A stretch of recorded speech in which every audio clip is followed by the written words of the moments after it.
in the year 865, a Viking king sailed into England with one goal: vengeance.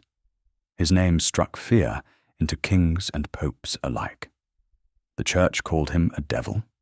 His own people called him something else: Ragnar Lothbrok, the man the gods couldn't kill.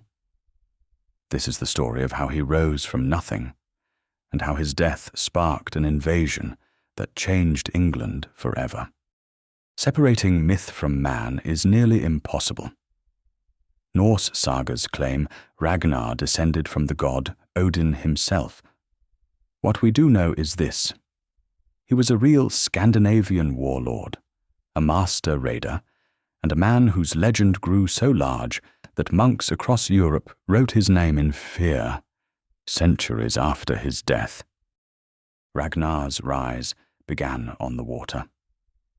While other chieftains feared open ocean crossings, he pushed his fleet further than anyone dared, past Francia, past the English coast, into lands no Norseman had touched. Each raid funded the next. Each victory built the legend. In 845, Ragnar did the unthinkable. He sailed up the Seine River with over 100 ships and laid siege to Paris itself. The Frankish king, desperate and humiliated, paid him a staggering ransom of silver just to make him leave. It was one of the largest payoffs in Viking history, and proof that Ragnar feared no throne.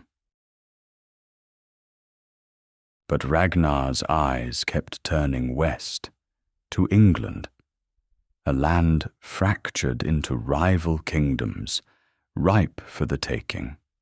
It was here that his ambition would finally outpace his luck.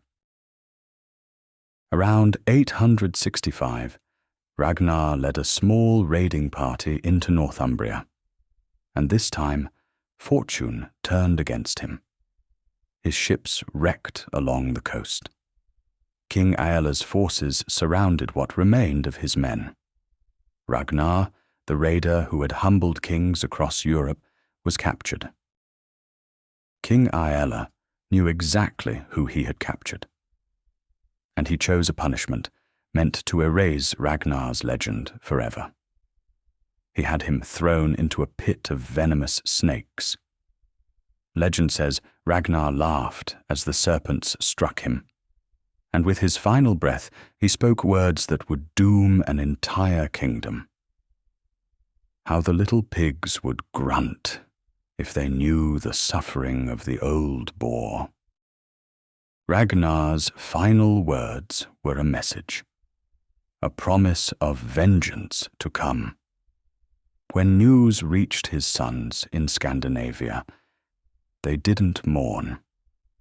They prepared for war.